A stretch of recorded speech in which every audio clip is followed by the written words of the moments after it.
আমি প্রধানমন্ত্রিত্ব চাই না, আমরা দেশের মানুষের অধিকার চাই।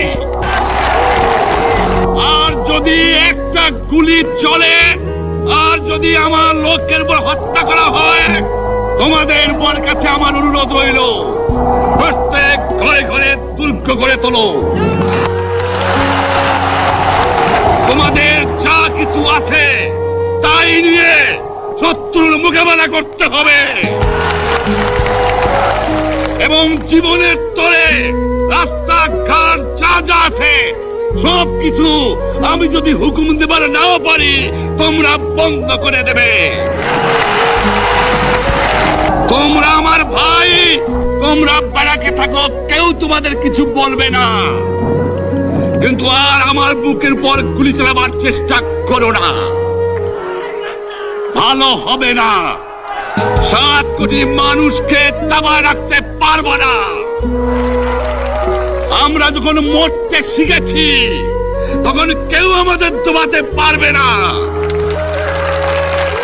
যে পর্যন্ত আমার এই দেশের মুক্তি না হবে, খাজনা ট্যাক্স বন্ধ করে দেওয়া হলো, কেউ দেবে না।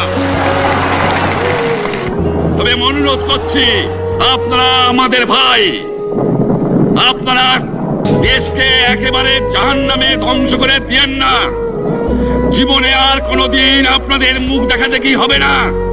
যদিও আমরা শান্তিপূর্ণভাবে আমাদের ফয়সালা করতে পারি, তাহলে অন্তপক্ষে ভাই ভাই হিসেবে বাস করার সম্ভাবনা আছে।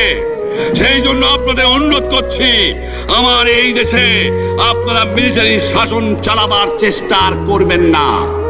দ্বিতীয় কথা, প্রত্যেক গ্রামে, প্রত্যেক মহল্লায়, প্রত্যেক ইউনিয়নে, প্রত্যেক সাব ডিভিশনে আওয়ামী লীগের নেতৃত্বে সংগ্রাম পরিষদ গড়ে তোলো, এবং তোমাদের যা কিছু আছে তাই নিয়ে প্রস্তুত থাকো।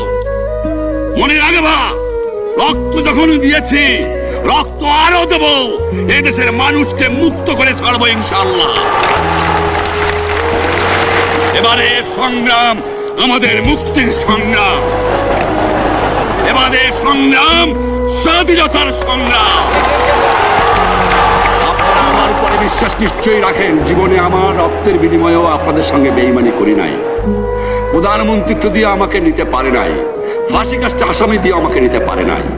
যে রক্ত দিয়ে আপনারা আমাকে একদিন জেলের থেকে বার করে নিয়ে এসেছিলেন, এই রেসকোর্স ময়দানে আমি বলেছিলাম আমার রক্ত দিয়ে আমি রক্তের ঋণ শোধ করবো, মনে আছে?